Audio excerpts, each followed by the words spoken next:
this is Shweta Dubey wants to welcome you in Atlanta Dunia podcast Parikrama. I have a very special guest, like always.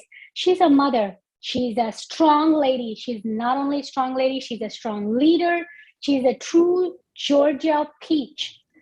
Let me call her out, and she's going to introduce herself. So I'm here to introduce you with Mallory Staples. Miss Staples, welcome to our studio. Thank you so much for having me. I'm privileged to be here with you guys. Absolutely, our privilege as well. Ms. Staples, I'm going to ask you to introduce yourself to our audience, our viewers. Who doesn't know you? But let's be a little formal. So please go ahead and introduce yourself. Yes. Well, as you mentioned, I am a native of Georgia. I am a peach. I grew up in the Metro Atlanta area, attended the University of Georgia, started my small business in the Buckhead area where I lived for quite some time, and have really my entire life lived in the North Metro area of Georgia.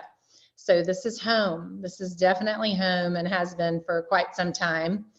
And my background is diverse. I'm not a politician, and I've never run for a political office. I've honestly never thought about doing it until recently, but I've done a lot of other things. And I have been a small business owner. I had my own company for almost 18 years, and that was an interior design business in town. I briefly taught at a Wesleyan school here in the Norcross area outside of Atlanta, and I've homeschooled my own children for 10 plus years. And then I have been involved in Christian women's ministry for about 8, while I also educated my children. And for me, I have been compelled into this place. I don't know if y'all remember when President Kennedy said, ask what you can do for your country. And this is my answer, that yes, I can do this. I just really feel like it's a calling. It's not something I've dreamed of for myself, but this is a moment in the history of our country and the timeline where I feel like it's very important for the people to re-engage in the governance of our nation as our founding fathers intended it.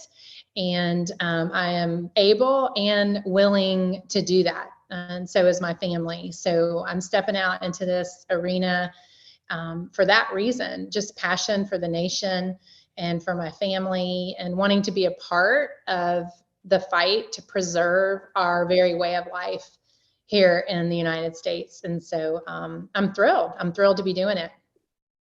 Wow. What a fantastic intro that you have.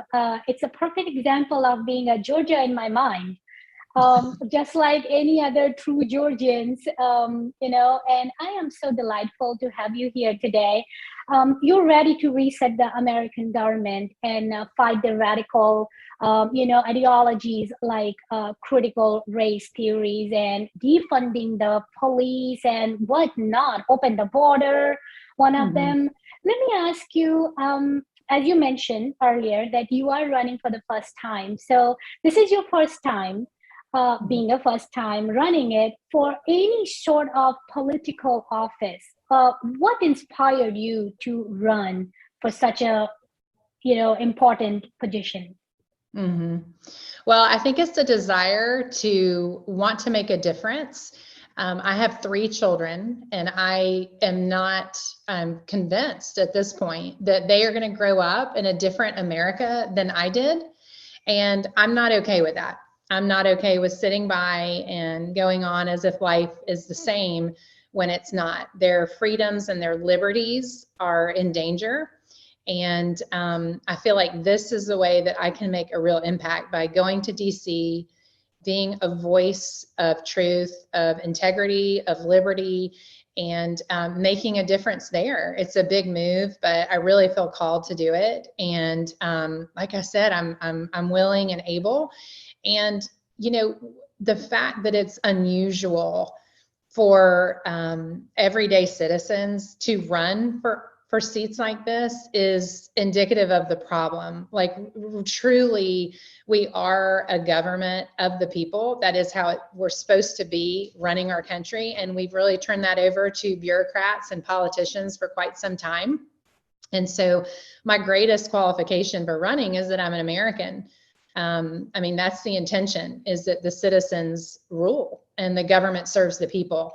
So it should be perfectly normal for grassroots candidates, and common, I guess, would be the better word, to run.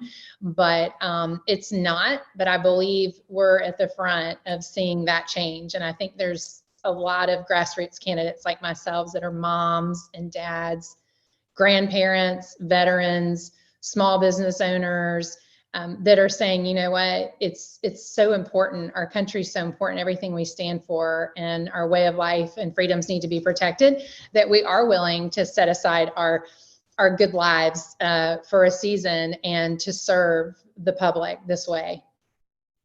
Fantastic. I hear you saying that, be the change you want to see in others. And that's a great leader's qualifications and qualities, and being an American is the best way to do it. If I don't do it, who else will do it? We can sit back and blame and keep talking about it and keep complaining, but that's a great way to be part of it and make the change that we want to see.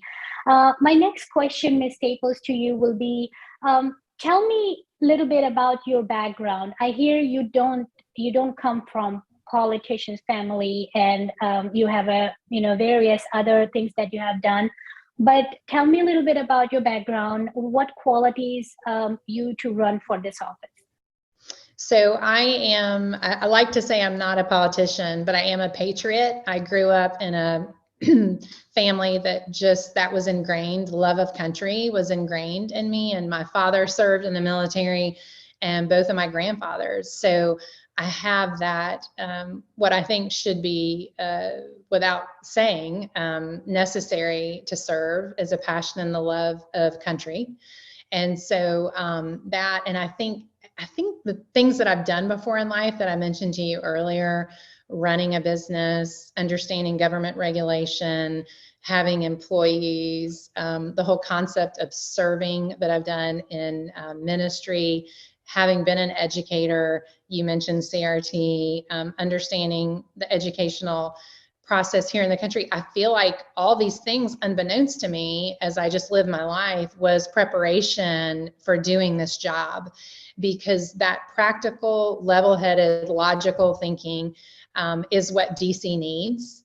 We don't need people that think in regard to backroom dealings and government getting bigger. We need citizens, and the average citizen wants the government to be smaller and to be out of their lives. And they like to, certainly conservatives, to care for themselves and to work hard, raise their kids, and have the government out of their lives. And so I feel like my principles and what I stand for overqualify me for the job, but I think I'm prepared to do it because of what I believe and what I'm willing to sacrifice for. You said it beautifully, Ms. Staples. You want to make this place a better place for your children. They are our future, and it's a real beautiful connection. For a mother to think, that I'm going to make this better for my children and many, many, many more people along the path. I am very inspired by listening to you, what you're saying, and the next question comes in my mind is, there are a lot of Republican candidates, in the race. Let's be very realistic. So what sets you apart? Like, when you go to the job, they say, why should we hire you? So public wants to know how you are different than any other candidates. Well, I'm a really strong faith-based candidate. My religious beliefs give me a lot of the foundation. They are my foundation for my ethics, my integrity, the virtue that I hold. So that's a distinguishing factor for me. Being both a mom and an educator is also another distinguishing factor. And I think, just the life experience that I've had as well, my age and having lived a certain amount of life, I have a good perspective for how things go and what needs to be done, how you solve problems. And like I said, the different jobs that I've had. And so I feel like that's a benefit to me as well. Excellent. We can buy everything, but we cannot buy experience. Experience you have to go through and experience yourself. And, in the moment, what the gain is that call experience. Beautifully said, Ms. Staples. So if elected, which future holds, we are yet to see. If elected, what would your top priorities be in Congress? Well, one of the main things I'd like to do is take a red pen to the federal budget. So many of the problems that we have, not just our debt and the overspending, creating the inflation that we're seeing, but it's just the government is too large. The states, as the Constitution is set up, are prepared to do much of the work that the federal government has really usurped from the states. So one way that you can, I feel like, most effectively and quickly control the federal government or rein it in is to cut back the amount of money that it has access to grow and function. So that would be one of my main goals, is to do that.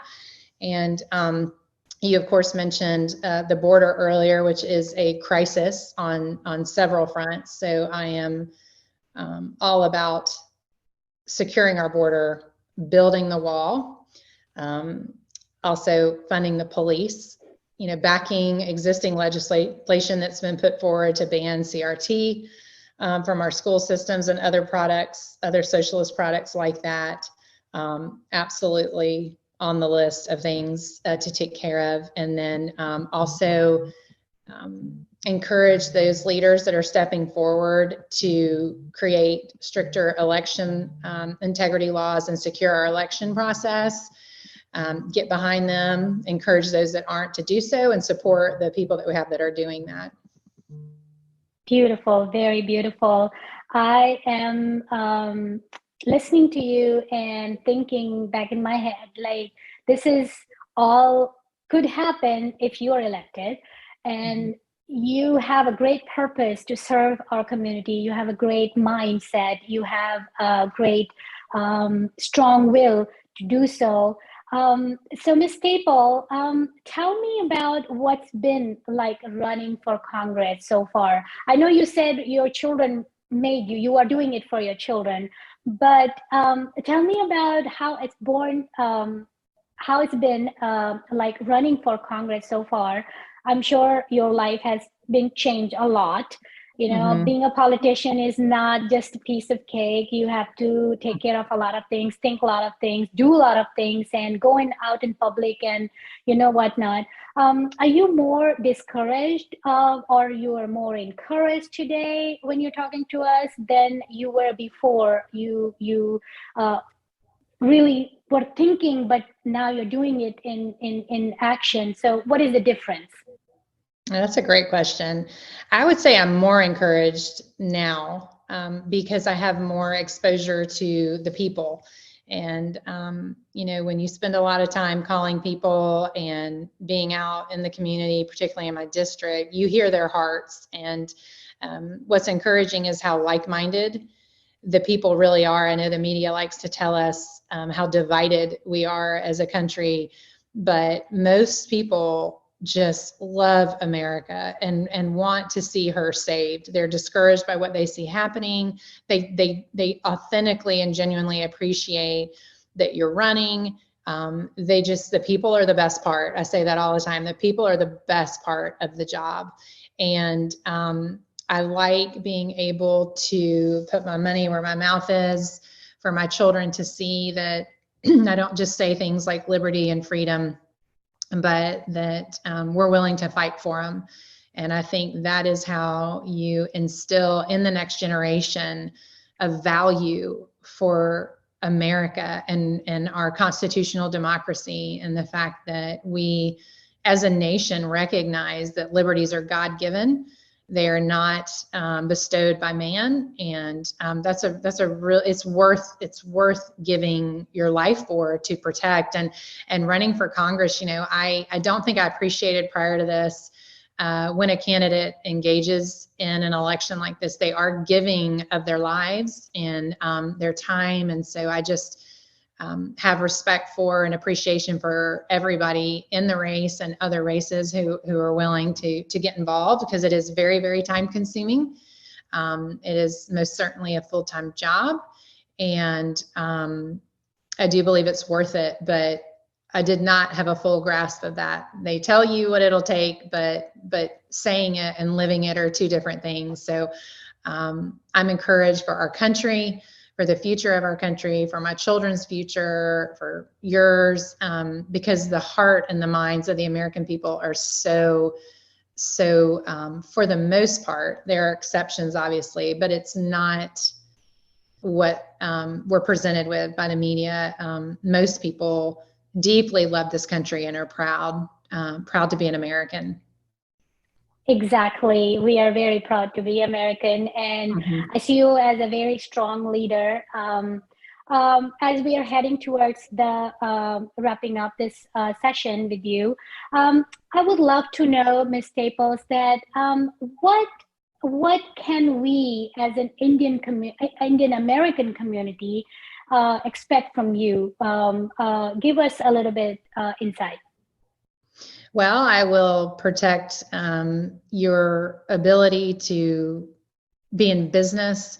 I'm all about deregulating, giving you the freedom to start businesses and to run them and have them thrive and not be crushed by the weight of the federal government on your back. So I love entrepreneurs and people who create and build and do. And so I would be a proponent of that. I would also be at the forefront of fighting for religious freedoms for your community as well as any community. And then I would be there to fight for your families, to protect your family, for your right to raise your children as you want to have a say in what they learn, where they go, medical decisions for your children. I would be involved in all of that. And then, of course, wanting a secure border, I am helping to protect all the communities from drugs and narcotics that we have flowing into our country right now, human trafficking, all the things that come with having an unsecure border, terrorists. I mean, who knows what? I mean, so it would be I'd be a great protector, I feel like, of your community on all of those fronts.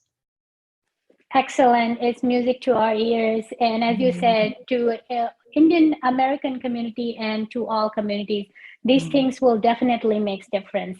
We want to live peaceful life, and we want to live other people peacefully as well. Beautifully said. That was excellent to hear you. It will be only fair if I ask you, what do you expect from us? Your vote, please. I would be so honored to have the support of your community. Your vote is how I get there. It is citizen by citizen by citizen. So that's the first thing. Obviously, my website, staplesforcongress.com. If you would go on there, give me your information, any donation, $5, $10, every little bit of it helps when you're a grassroots candidate. Following me on social media at staplesforcongress.com. I'm on Facebook, Instagram, and Twitter. All those things would be deeply, deeply appreciated. Sharing with your friends and your family my message, my name, that, we've connected and that I stand for what you believe in. Word of mouth is fantastic in your community. Excellent. That we will do for sure. And, of course, a lot of viewers will be watching you through this session. Ms. Staples, before I say goodbye to you, is there any last message to my viewers, last message to you, to your voters?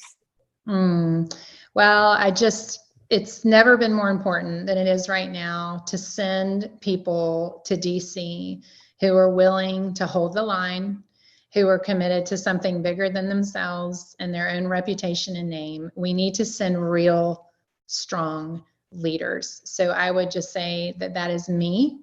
And I'd be so grateful to have your support and your vote. And Mallory Staples for Congress would be the last thing I would say. Absolutely. And we from Atlanta,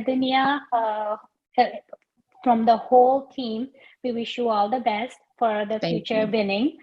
And you do a great work. You are a great leader. You're a strong woman. You inspired many, and we wish you all the best. Thank you so much for your time. Thank you. Thank you for letting me be here today. Bye-bye.